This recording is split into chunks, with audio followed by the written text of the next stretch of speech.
Olá, meus irmãos, que o Altíssimo abençoe a todos. Eu quero hoje trazer aqui uma mensagem que eu creio que será luz no entendimento de muitas pessoas. Eu creio que muitas pessoas vão renovar o entendimento através dessa mensagem. Por isso eu peço, por favor, pare o que você estiver fazendo, se você puder, para se concentrar nessa mensagem. A não ser que você não consiga parar, né? Mas em algum outro momento ouça com calma, porque ela será de grande valia.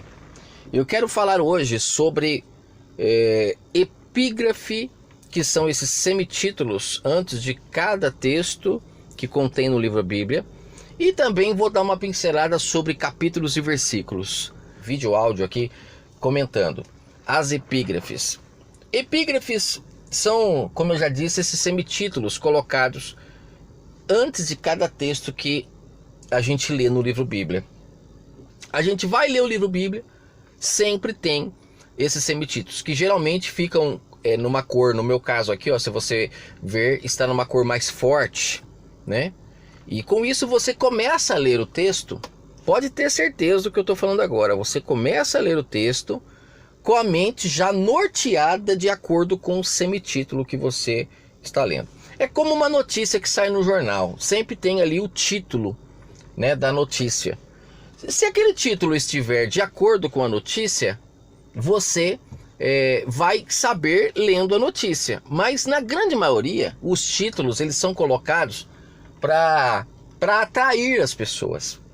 Quando você lê às vezes o contexto, você vê que o título não tem nada a ver com aquilo que está dizendo. Foi só para atrair as pessoas. Eu vejo esses vamos dizer, esses semitítulos aqui, esses títulos que são colocados, essas epígrafes, eu vejo como muito parecido.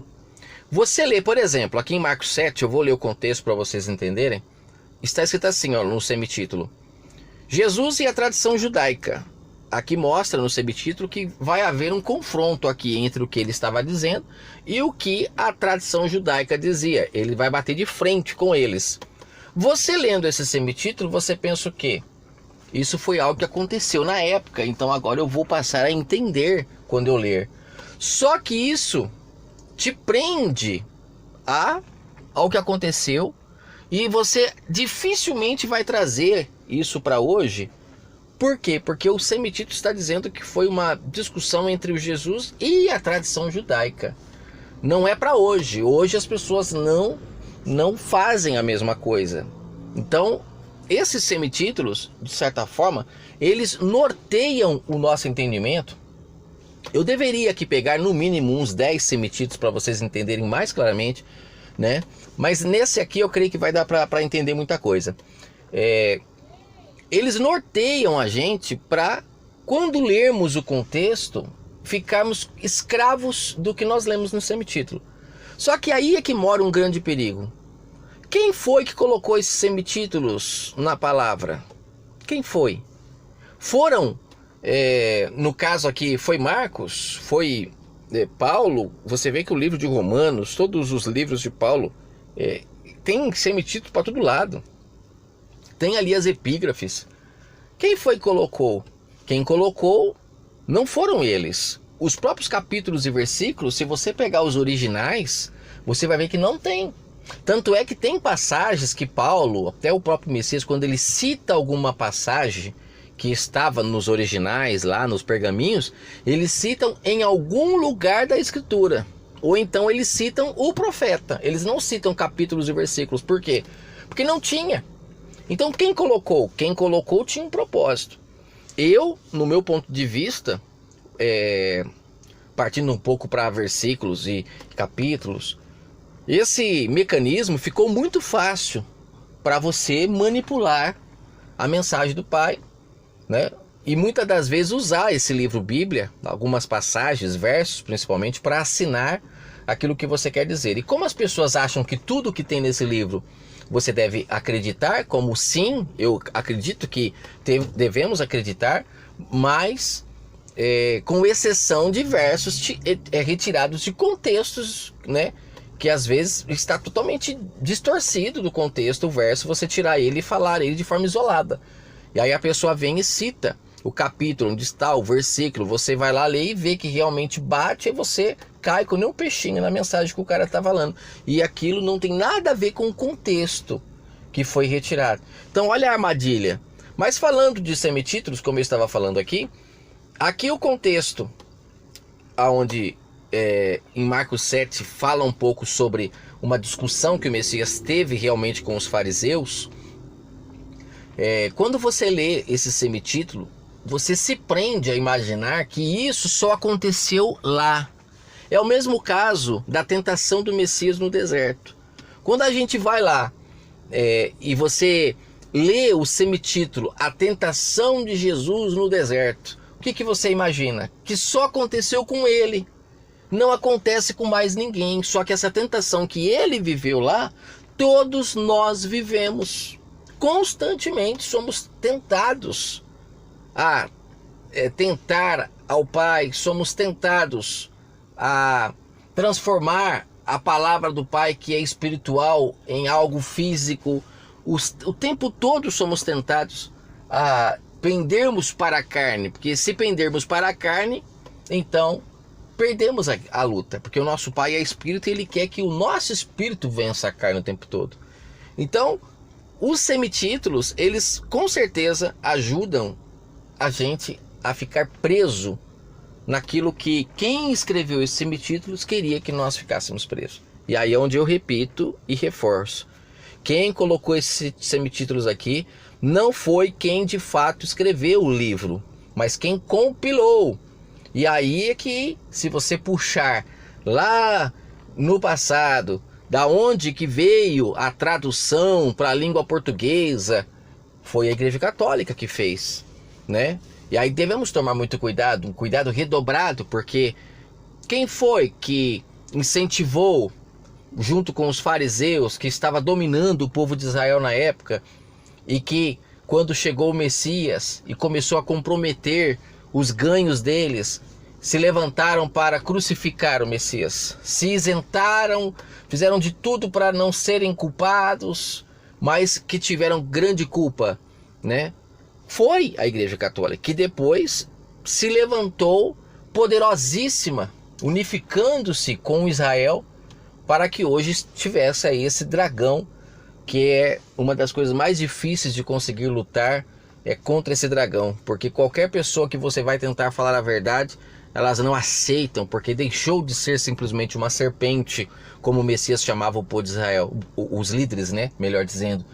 Deixou de ser uma serpente para virar um dragão, porque se unificou as forças, o engano, e agora está muito mais difícil você lutar.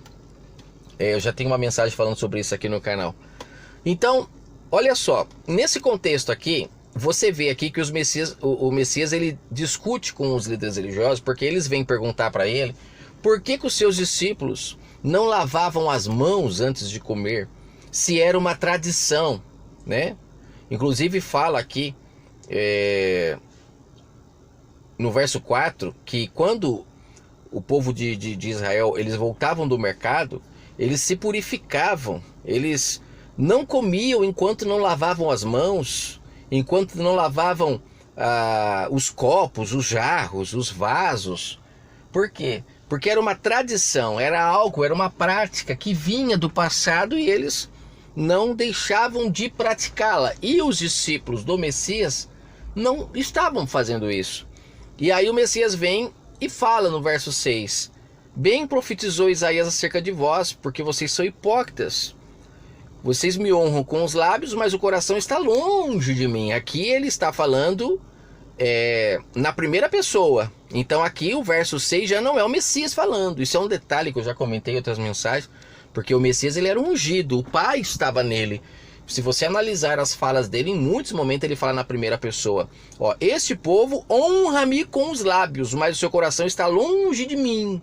Aqui ele não está falando dele, ele está falando do Criador. Que o povo adorava o Criador, porque aquele povo não adorava ele. E ele fala: mas o seu coração está longe de mim.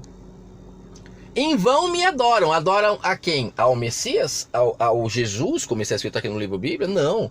Ao Messias, o homem que esteve em Israel, o Emanuel, ele não era adorado. Quem começou a criar essa ideia de adoração foi o engano, a Babilônia, que quer colocar o povo preso à idolatria da criatura no lugar do Criador. Se você pegar no livro Bíblia, as pessoas que adoraram, né, o Messias homem, todos eles você pode ver que eram cegos, que precisavam de curas, era a mulher cananeia lá que estava precisando de ajuda, era os reis magos que precisavam, né, ainda adorar, porque era uma prática comum deles, e o sistema se baseia nisso para que as pessoas adorem o Filho. Mas eu não quero focar nisso, eu quero focar justamente nessa questão desse semi-título que eles colocam, que norteiam a mente das pessoas. Você vai ver aqui no contexto, ele fala: vós deixais o mandamento de Deus e se apegam às tradições. A briga dele aqui é essa. Vocês se apegam às tradições e abandonam os mandamentos de Deus. Quando você vê no título, você vê que há uma briga entre o Messias e a tradição judaica. Mas não. A briga dele é contra todos aqueles, verso 8, que deixam o mandamento de Deus e se apegam à tradição dos homens. Não é uma briga contra as tradições judaicas, não, é contra todos, só que o semitítulo norteia a mente.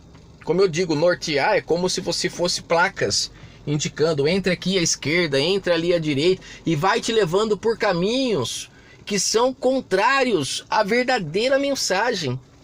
E como aqui no contexto, você está vendo ele dizendo: vós deixais o mandamento de Deus e se apegais à tradição de homens. Ele não está falando a tradição judaica, mas a tradições de homens. Homens que pegam aquilo que não era para pegar e transformam aquilo numa tradição. Que é o que acontece hoje com a ceia, que foi um caso que aconteceu com o Messias antes de sua morte, mostrando para os discípulos o que aconteceria com ele, porque eles precisavam ver para crer. Então ele pega um vinho, ele pega um pão, mostrando como que seria a sua morte. Aí o que fizeram? Pegaram esse fato e transformaram em uma doutrina, transformaram em uma tradição. E agora todos os meses as pessoas vão para os templos para praticar aquilo que eles chamam de Santa Ceia. E nem essa palavra existe no livro bíblico em nenhum momento. Santa Ceia foi uma ceia comum que aconteceu, onde o Messias estava abrindo os olhos espirituais dos discípulos.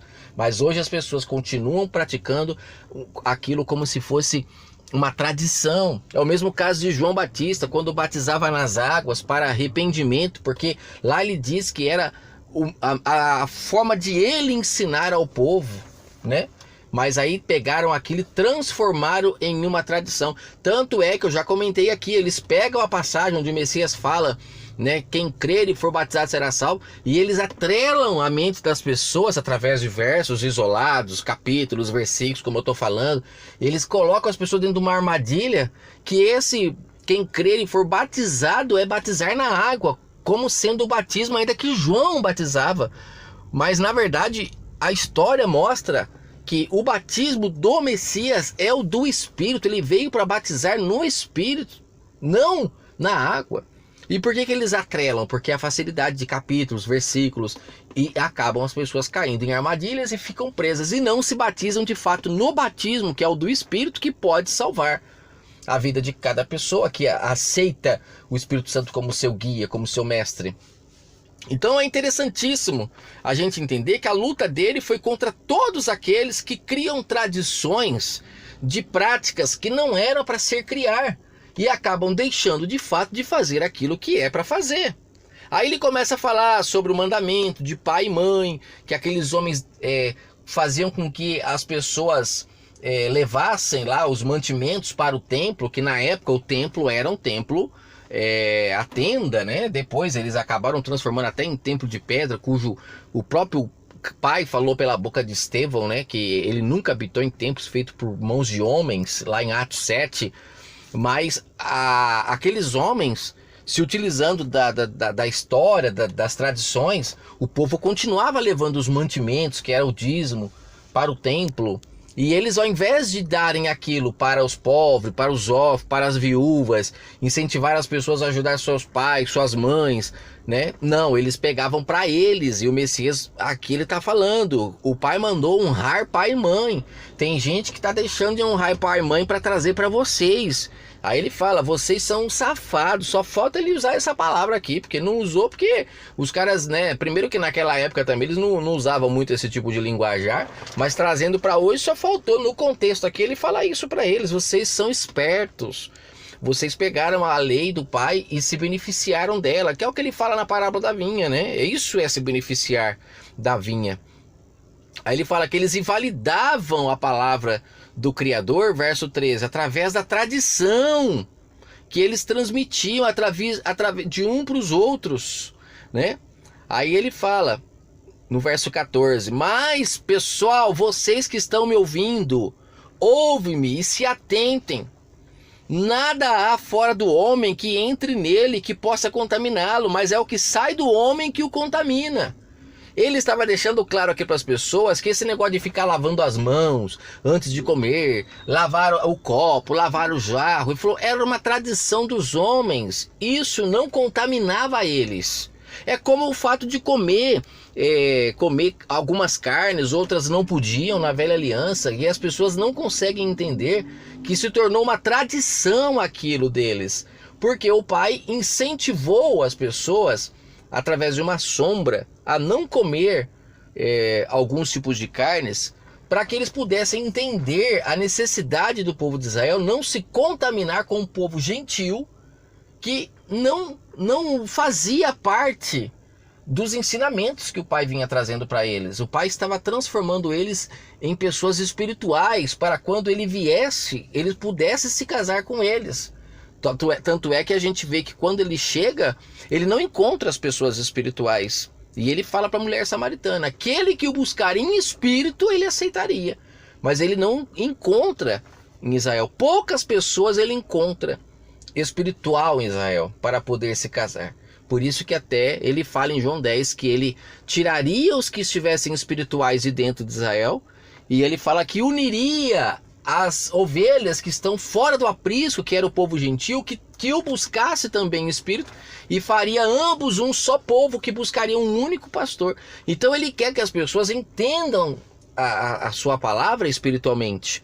Mas é claro, esses homens que se colocam como guias, eles não, primeiro, que são guias cegos, como ele falou em Mateus 23. E quem segue esses guias cegos ficam tão cegos quanto eles. Essa cegueira é se manter carnal. Ficam presos a tradições que não iluminam a mente das pessoas e que não as preparam para se casarem em espírito com o Pai. Faz ela ficar praticando tradições e se achando santo por praticar tradições, que é o fato, por exemplo, de ir a um templo religioso buscar ao Pai. É uma tradição, uma prática que vem de ano em ano. Você nasce e a primeira coisa que as pessoas falam é como se você estiver precisando de ir ao médico. Você sente uma dor, eles vão te mandar a ir ao médico, né? Eles não têm a capacidade de saber o porquê que a pessoa está sentindo aquela dor e incentivá-la a fazer isso ou aquilo para que passe a dor. As pessoas se isentam e mandam para o médico. É a mesma coisa que fazem concernente ao reino espiritual. Ao invés das pessoas estarem preparadas para o ID e explicar que as pessoas devem buscar o Pai em espírito e em verdade, elas preferem dizer que para buscar ao Pai tem que ir para um templo. E a gente nasce com isso. E se você não abandonar essas tradições de homens, você nunca será de fato o verdadeiro templo do Pai, para que Ele se conecte a você em espírito, e você em espírito e em verdade ouça a sua voz e passa a se salvar, porque agora você terá como guia o Espírito Santo que te fará andar pelo caminho da justiça. Isso é fantástico de se entender. Então ele vem e fala que não é o que entra que contamina, mas é o que sai. Mas é o que sai. Aqui no verso mais para frente, os discípulos perguntam para ele o que significava aquela parábola que ele havia falado. Aí ele fala aqui, porque, verso 18, depois quando deixou a multidão, verso 17, entrou em casa, seus discípulos então lhe interrogaram para que ele explicasse o que ele havia dito. Aí ele fala, vocês não entenderam, então vocês vão compreender agora. Contudo, o que de fora entra no homem não o contamina, verso 18. Porque não lhe entra no coração, mas no ventre. Olha só, ele tentando explicar para eles o que tinha acontecido concernente àquela questão de lavar as mãos para comer. Ele fala, não há necessidade, porque não vai contaminar o coração. O alimento não estará impuro, porque você estará com a mão suja. Mas vai para o ventre, e o ventre depois vai soltar aquilo, vai virar fezes.